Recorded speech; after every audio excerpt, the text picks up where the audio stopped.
everyone, welcome back to A Wild Approach. My name is Macy Lou, and today we are going to be talking about 5 small native trees that are great for your butterfly garden. Okay, so first up is Tilia trifoliata, or hop tree, aka wafer ash. This is a small tree or large shrub that gets between 15 feet and 20 feet tall. Some say its flowers smell unpleasant, while others say they smell sweet. So maybe it depends on the individual plant, or maybe it's just subjective. I haven't personally smelled the blooms yet, but the roots smelled amazing. When I was planting my trees in the garden, I was taking them out of the pot and I was sitting in my backyard, ready to plant them into my mossy hill garden. And I was just like noticing, what is that delicious, beautiful smell? Like, it is amazing. It's wonderful. And I got to thinking about it, and I was like, well, I'm holding this Tilia trifoliata tree in my hand by the roots. So I just kind of leaned over and I noticed that the hop tree's roots smell so good, like divine good. Like, I was meditating after I smelled that for a few minutes, just letting that aroma just fill my nostrils. Didn't know that the roots were going to smell so good. But anyway, that's my experience with the tree so far. It's still a pretty baby tree. I have 2 of them. They're still pretty baby little trees in my garden right now, so I think this might be the first year that I am actually getting blooms. I think that it might be creating blooms as we speak. So it's new to me, and I'm really excited for it. This tree is tolerant of drought and likes some shade. You can grow it in full sun to deep shade. This is one of those trees that is pretty adaptable and tough. So if you have a spot in the garden that is like underneath a very large mature maple, and it's kind of, that maple is just taking up a lot of the water, and it is a dry place because of the maple, and there's a lot of shade or part shade, then this could be the tree for that situation. You know, that is a really tough spot. It's a really good tree to have. Here is the native range of this tree in the green, according to boneapp.org. It's a host to the giant swallowtail butterfly, and the fruits of the tree are attractive and papery. The leaves are in 3s, but don't mistake it for poison ivy.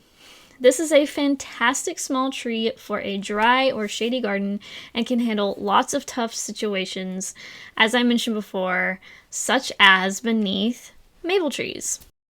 Hi guys, could you hit the like button underneath this video? It helps me know which videos resonate most with you guys. Do you need a short, quick guide to get started in wildlife gardening? Well, turns out I've got just the thing. I just came out with a new free ebook just for you, and it's called A Wild Approach to Gardening 101, and it's available on my website today at macylou.com/shop. It's free, so go check it out. What do you have to lose? Small tree number 2 is Cercis canadensis, aka Eastern Redbud. Eastern Redbud is a beautiful small tree that showcases its purple-pink blooms in early spring. This tree is resistant to black walnut, compaction, deer, and fire. This is one tough tree, but it is generally short-lived. It can get 20 to 30 feet tall. It prefers full sun or part shade and moist, well-drained soil. Water it well until it's established, though.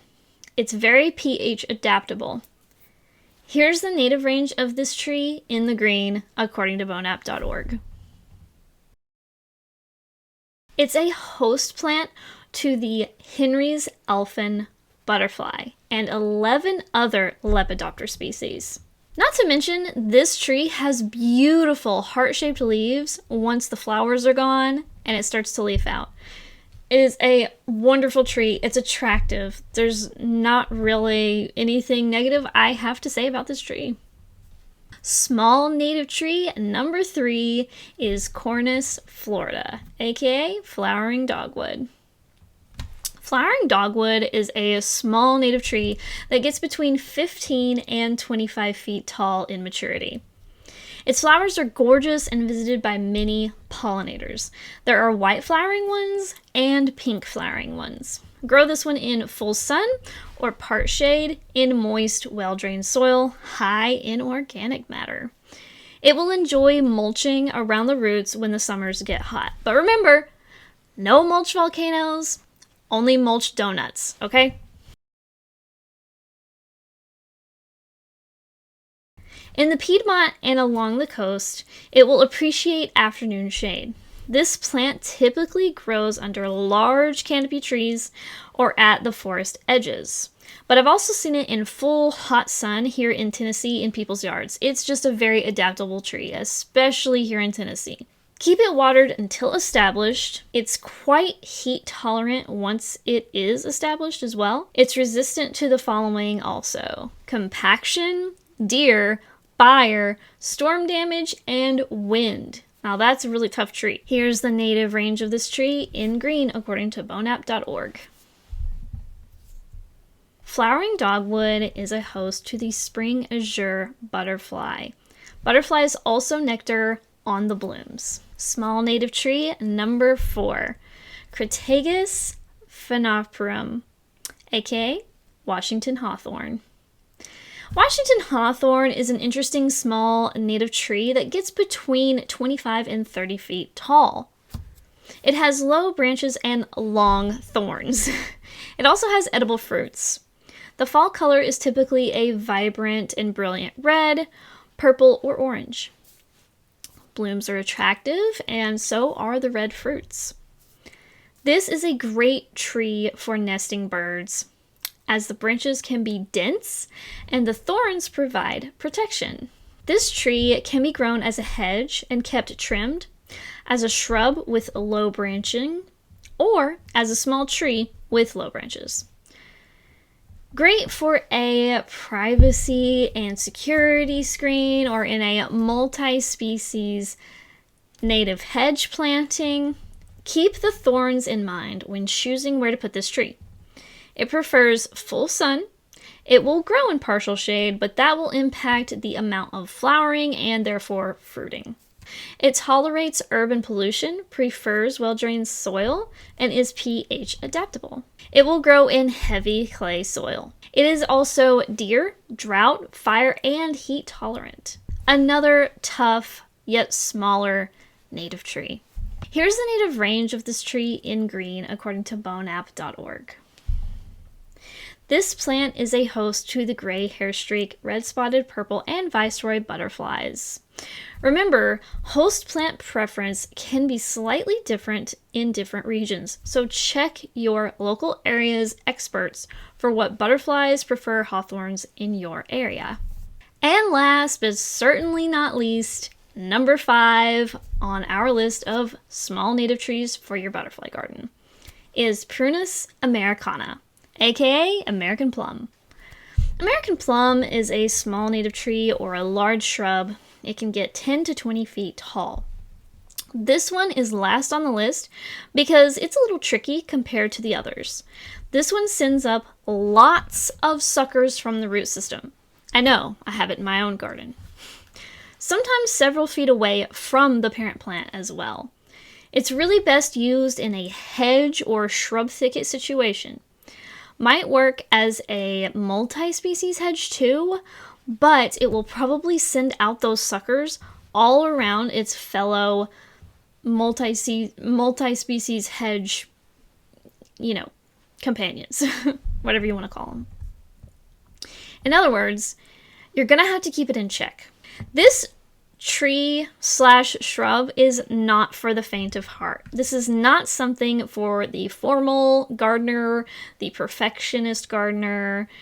If it is spreading into a thicket and that bothers you, you will have to remove the suckers.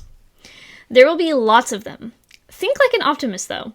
You'll have plenty to share with your friends and family.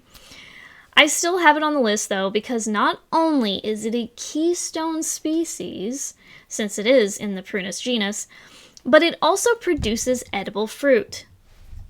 The seeds and the rest of the plant is toxic though, so don't eat the seeds. Some turn the fruits into fruit leather, jams, and pies. This is a fantastic plant that is armed with thorns, large ones. Great for nesting birds, it becomes a fantastic shelter plant as it grows, while also providing hundreds of species of Lepidoptera with host plant forage, and therefore providing food for baby birds also. Among those Lepidoptera species are the eastern tiger swallowtail butterflies, viceroys, red-spotted purples, coral hair streaks, spring azure butterflies, and more. The flowers are white to off-white, and in my opinion have a pleasant fragrance. The fragrance and fruit flavor may vary depending on each individual specimen tree. This plant needs full sun. Give it 6 hours or more of sun per day if you can. It doesn't really like shade. I've noticed this in my own garden. The ones that are growing in sun are far further along, far more full, lush, beautiful, and doing far better than the one I have in a shadier location. The shadier location has between 3 and 4 hours of afternoon sun a day, so it's not like morning sun or late evening sun. It is in the middle of the day. Very strong, intense sun, but only for 3 or 4 hours, 5 at the max. And I would say that even though that one is still, kind of in a little spot that's kind of close to the 5 or 6 hour range, but no more than that, even it is not doing nearly as well as the full 8+ hours of sun garden up front. Those plums are doing so much better up there. So keep that in mind. You will want to plant it in as full of a sun and as big of an open spot as possible, unobscured. It can grow in dry soil. Great for a full sun, dry hillside that faces south, like my garden. The bark is interesting as well. The bees go bonkers for the flowers in early spring. I mean, it is a sea of bees in early spring. I mean, it's mind-boggling. I don't think I've ever seen the bees go as wild for flowers, especially in the early spring, than this particular tree's flowers. It's wild. This is one of my favorite small trees or large shrubs, depending on how you let it grow. It's hard to beat.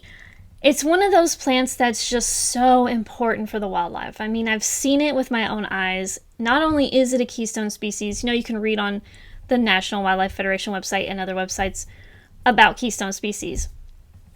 It's a whole other thing when you see it in your garden and you're like wowed by its presence, because it is attracting some of the most bees and wasps and some butterflies too. I actually saw a red admiral this spring using the American plum blooms, which I was in shock. I was hoping to see something like that, and I finally did.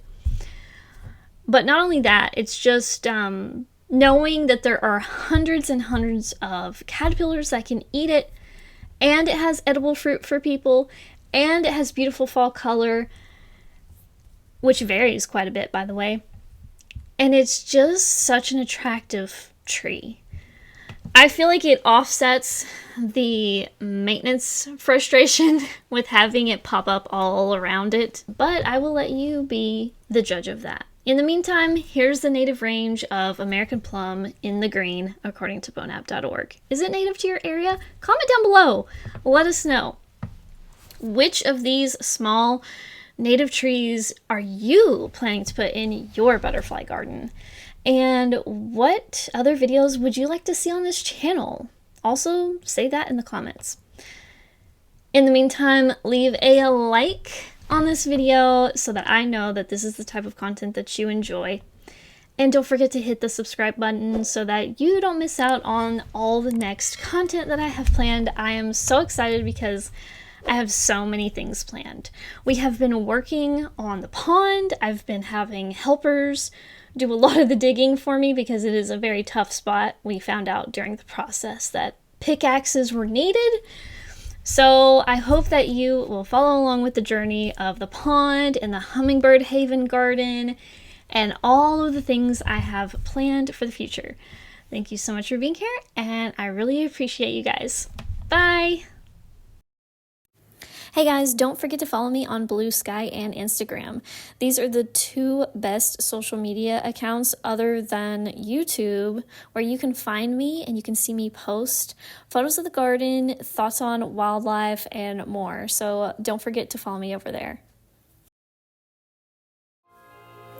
Brand new items are now available in the shop. Thanks so much to viewers like you for supporting the channel.